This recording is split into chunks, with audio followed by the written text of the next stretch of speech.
Kia ora, everyone. Last time we talked about the properties of ionic solids, and we started talking about conductivity, and we said that conductivity requires two things: charged particles that are free moving. So ionic solids have charged particles always, because they've got your ions, your positively and negatively charged ions, but they aren't able to move when they're in solid form.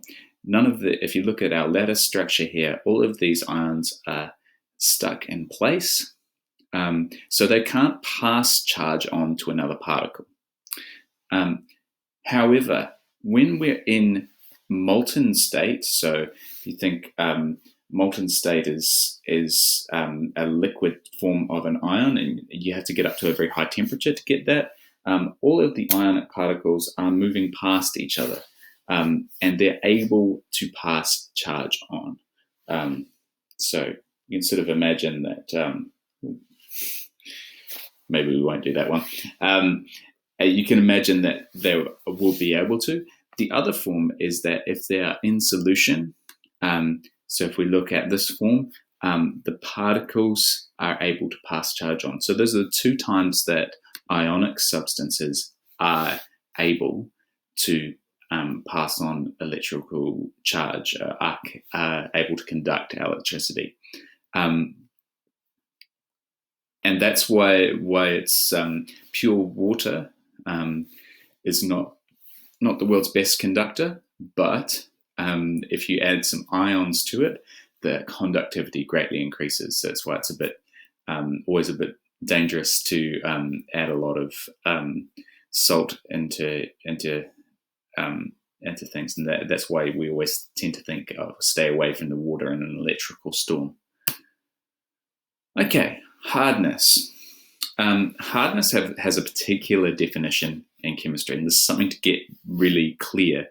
Hardness is the resistance to changing shape or losing a particular particle from a substance. So if I think about it, ionic substances are very hard, and the reason is it's very difficult for me to change shape because there are strong electrostatic bonds or strong ionic bonds between each of the particles, and they're arranged in a 3D lattice network which holds all of the particles in place.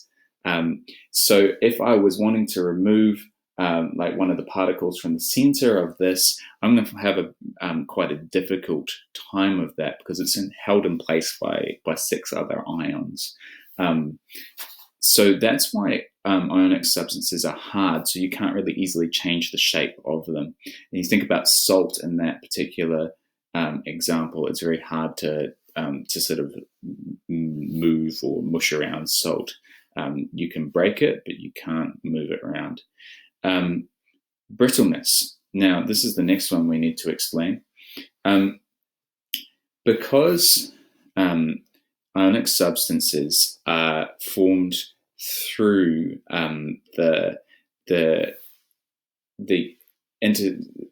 interaction between the cations and the anions, and because we have an alternating cation, anion, an alternating lattice of cations. When I put force in a particular direction, so like let's just say I hit my ionic substance, and it causes one layer of it to move along. Now, if that happens, what I will find is that my ions begin to line up. So I've got 2 cations next to each other and 2 anions next to each other, and what this causes is repulsion. That means that they will break apart. This is what you call brittleness. It means that if I put a force in a certain direction, the ionic substance will break. It will break to pieces. And that's because of the repulsion that you have when you move the ions.